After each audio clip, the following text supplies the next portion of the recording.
Hello mọi người. Hôm nay là chợ đêm của chợ Phiền nha mọi người ơi. Chúc cho ban giám đốc, chúc cho toàn thể bà con Đông người lắm luôn nha. Đông như là chợ Tết vậy á mọi người. tháng 12 năm 2022. Đây, đồ ăn vặt đồ gì cũng có nha. Trời ơi, đông quá trời đông luôn.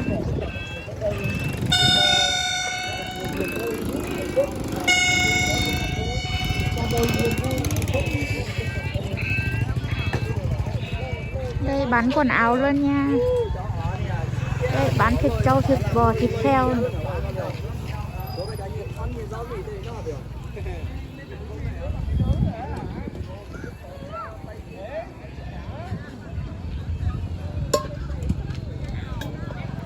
Trời ơi, đồ chơi rất chi là nhiều luôn. Trời ơi.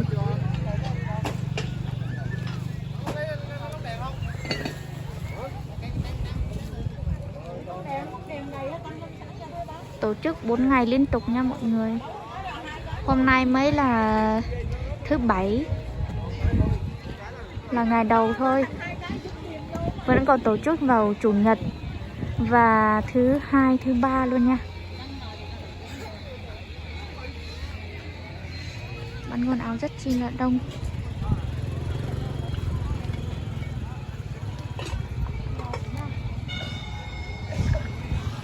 Ở đây là ở chợ Phiền, thôn 10, xã Cư Cơ Ni, huyện Cư Rút, tỉnh Đắk Nông nhá.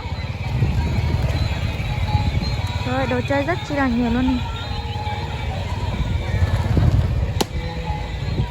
Ở đây có chơi trò chơi luôn nha mọi người.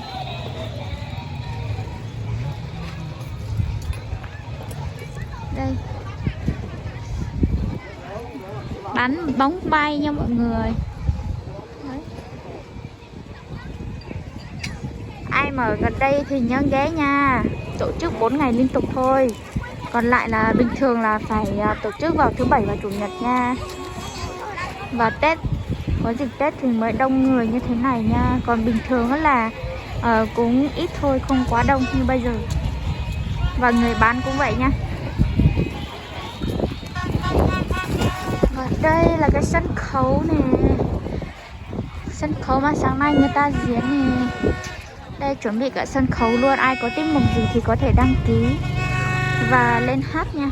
Lên hát hoặc là nhảy hoặc là có tiết mục gì đều có thể thực hiện nha mọi người. Đây, ở đây là ngoài chợ thôi. Còn ở trong cơ, ở trong là mới là cái chợ chính mà bình thường mọi người hay bán đồ và qua chợ chơi nhá. Còn ở ngoài này thì là ngoài thôi, người ta bán ngoài thôi. Đây có thiếu nữ mà có tiết mục nhảy hay hay đây này. Rồi, mình sẽ dẫn mọi người vào trong xem nhá. Trời ơi, đồ chơi quá trời luôn mọi người ơi. Đấy. Ở ngoài này còn sáng chứ ở trong chợ này. Ở trong chợ là hình như là tối mọi người. Đây, đây là đặc sản của người Mông nha, quán người Mông nha mọi người. Ai mà muốn ăn mèn mén hoặc là muốn ăn xôi Tây Bắc hoặc là thắng cố Lào Cai, nói chung là nhiều thứ lắm mọi người ơi, mình cũng chả biết nữa, thì có thể ghé vào đây tham khảo nhé. Đây, trời ơi, đi qua mà người thấy cái mùi thơm. Trời ơi, thơm lắm mọi người. Toàn là mùi thịt trâu bò thôi. Đây.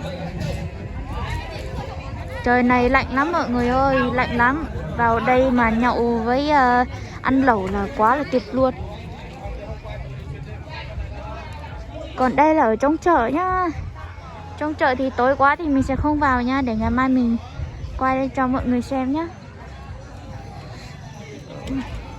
Còn mấy cái quán trên này là bán viên chiên với lại nước ngọt với lại chè các thứ thôi. Nên là buổi tối này ít người ăn lắm. Bây giờ mới có 6 giờ hơn thôi nha mọi người. 7-8 giờ thì mới nhiều người. Tại vì bây giờ người ta còn về ăn tối và tắm rửa các thứ á mọi người. Đông lắm nha. Ai mà gần xa thì nhớ ghé qua nhá. Đây là chợ Phiền thôn 10 nha. Đây, đồ chơi rất chi là nhiều luôn.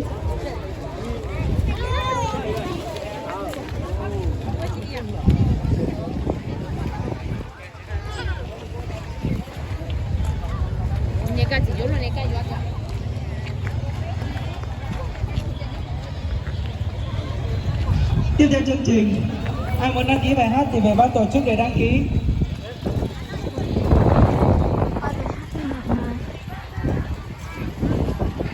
Ai muốn hát thì có thể lên đăng ký hát nha. Muốn nhảy cũng được nha. Sân khấu có sắm luôn nha mọi người. Lạnh quá.